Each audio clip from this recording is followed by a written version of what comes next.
First of all, my name is Ken Mottler. I'm from Portland, Oregon, and I'm CEO of Portion Electric Vehicles. We make electric cars. And first of all, I wanted to say one thing for London. Thank you. I think London has been leading the world for a long time on this, and I seem that, yes. Yeah, I feel real proud of Portland too. But I will say I'm proud to see London lead the world.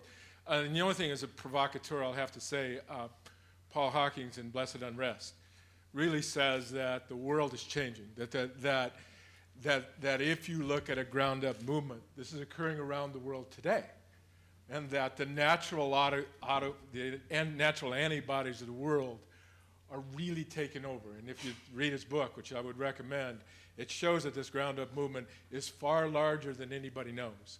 And that's where real change will occur. As much as I appreciate all the government people here, the reality is these natural antibodies are making the changes, and it's happening quickly. And I think, Gordon, you can talk about it. And lastly, there is programs being taken around, and I'm going to use the United States really specifically. You mentioned vehicle-to-grid. We mentioned vehicle-to-vehicle communication. We are starting to integrate now buildings together with transportation, rather than look at silos where we look at how cities are built in individual.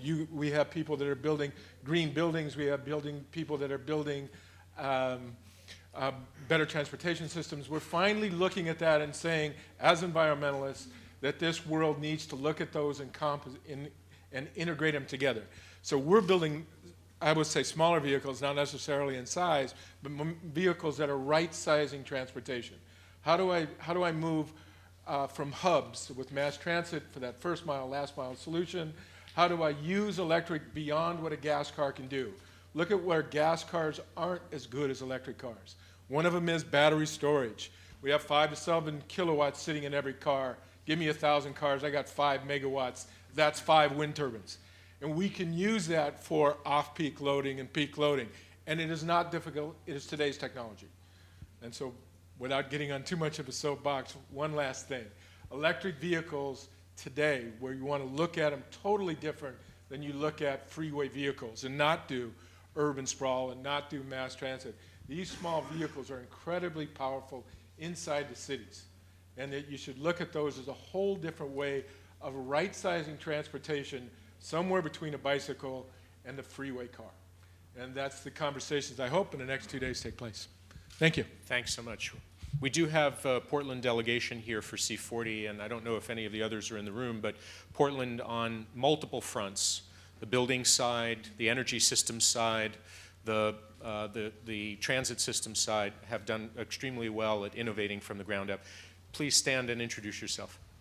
My name is Sophia Chan-Combrink. I work for the British Council, and Andy's, your comments really resonate with me because I've been in environmental education for a long time, and that is the ground movement that has happened. And we talk about the nag factor, how children nag their parents, and to a large extent it does work. But Ken, your comment led me to think about car sharing.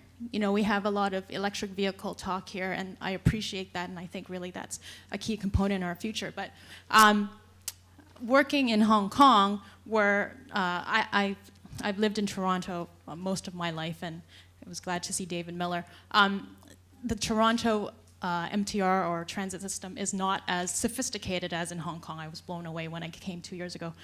So there are cities like Toronto where there is a fairly good infrastructure for transit, but still people want their cars because of the North American culture and lifestyle. Blame us. Yes, I am part of that. So now in Toronto, when I left 2 years ago, increasingly a lot of downtown condominiums have car sharing facilities in the garages. And some of them even have electric vehicle things like that. So it's part of the facilities, it's part of the attractiveness of the package of the place that you're living in. So I thought, maybe I contribute that. Well, in fact, real estate developers increasingly in metropolitan areas believe that there's a premium that they can charge their tenants if they have a car share company with a pod in that neighborhood. And there's actually a term for this in the real estate market in the United States. where the extra premium is a very attractive thing for real estate developers. Yes, sir, stand up and introduce yourself, please. David Dodwell, I'm here from Hong Kong, running a small consultancy. And I don't want to be a party pooper on cars, but I was just talking briefly with Paul Zimmerman, who's very heavily involved in this thing. And he was saying, Hong Kong has almost nothing to offer in this area, why not? And I think that is a source of angst for us here in Hong Kong. But there is one thing that Hong Kong can offer the world as an insight, and particularly China. And that is, we've built a community in which people can live without loving the car. And this is actually a planning accident. There was no vision, there was no London plan. What happened was the government decided it needed to build an MTR system, and it couldn't afford to do it, and it got the developments and all the housing, not just the housing, but all of the social amenities around the railway stations, so that people perfectly comfortably lived on the MTR system without ever needing to resort to a car. The trauma for London, no doubt for Madrid, certainly for Beijing, Shanghai, is that people have learned to love the car. The infrastructure, whether it's your hairdresser or your restaurants or your cinema or your shopping centers, they're distributed around the road system. And once the infrastructure that you need on a daily basis is distributed around a road system, you're never going to get people off a car. Hong Kong has preempted that. Nobody's going to claim any cleverness. It happened, as I said, as an accident. But it is a very profound lesson to offer to the rest of the world, particularly in China, where they're building 100 cities of more than 1 million people in the next 10 years. As Nicky said, by comparison, it's easy to do this with a new city. Much harder with existing cities and retrofitting. In fact, I think it's probably almost impossible to get people off loving the car. One connected point, one takeaway for me from Nicky's comments was loud, long, and legal. Because I work with a lot of companies that are trying to work in this space. They are finding government is not loud, as a result of which businesses have to advocate, and frankly, the public doesn't trust businesses. And so their advocacy of reform is not well heard. So we need government to have the courage to take leadership, to talk loudly and long. Most of the companies we're talking about, certainly the power companies and so on, need 20, 30, 40-year timeframes. And they can't get 5-year timeframes from leaders in this region. And that, I think, is a major problem. Well, this is why Nicky's comments about the policy framework were so important, because Embark, for instance, has been working with a lot of cities around the world to encourage transit-oriented development. And if you don't have a long-term policy framework in place, the architects and planners in this room can't really justify a recommendation to their clients, the developers, to undertake and take risks in undertaking transit-oriented development. So that's why Nicky's point about the policy framework is so crucial.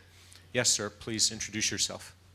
Thank you. I'm Liu Jianqiang. I work for China Dialogue. I have a question for Professor Zou Ji and Andy. My first question is, I was very interested in the 3 people. Could you give me a little bit background of your, 3 people? I know some NGOs in China dealing with urban waste, but I don't think they work very well. What's your way to reach the young generation?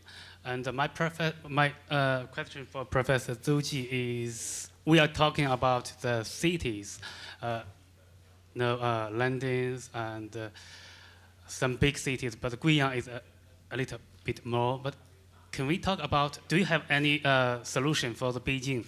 In terms of the transportation, I think if there is a hell in the world, that must be in Beijing. You can't move even by the cars, the subway, the bus.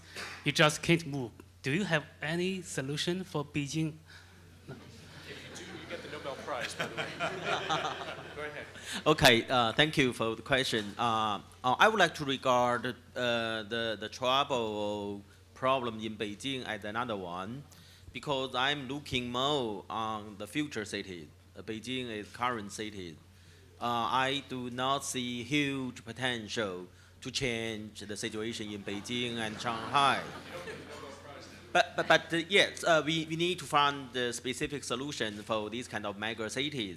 But why I look at Guiyang as an underdeveloped city? Because in the future, so we have great opportunity to set up the low carbon pathway for these kind of cities. I assume in the coming 10 years or 20 years, maybe over several hundred cities like Guiyang, and so we still have opportunity to make them developed with low carbon pathway. But for coming back to Beijing, I saw some good news and bad news there. So the bad news is more and more private car there. So I live in western part of Beijing, but my office in eastern part of Beijing. I really, I need, if I just go to the office with the regular time frame, I need to spend 4 hours to and from. So I change my schedule. I go to the office during lunchtime and come back to home around midnight. So in that way, I save my time. But even though I see the trouble, certainly underground, I mean subway, is the only way out for the central area for Beijing. And especially for the very, very short term, I think connection, between different lines, different ways of public transport, underground, ungrounded bus or car or subway, they need to be connected very nicely. So this is very, I think we can make significant improvement within 1 or 2 years by this way. But in the medium and long-term perspective, no other ways, only subways. And then furthermore, I see the further enlargement possibilities for Beijing municipality. And we need to, for newly built areas, we should learn very, very much from the lesson we have. Very huge, very intensive resident area, and these lead to very, very big traffic trouble. We need to make different centers for working and for residents. And in that way, we do not make very, very concentrate, very incentive traffic there. So for Shanghai, maybe the same thing, but you need to inquire of that. Inquire of the Beijing government on that. I think we need more consultation with them.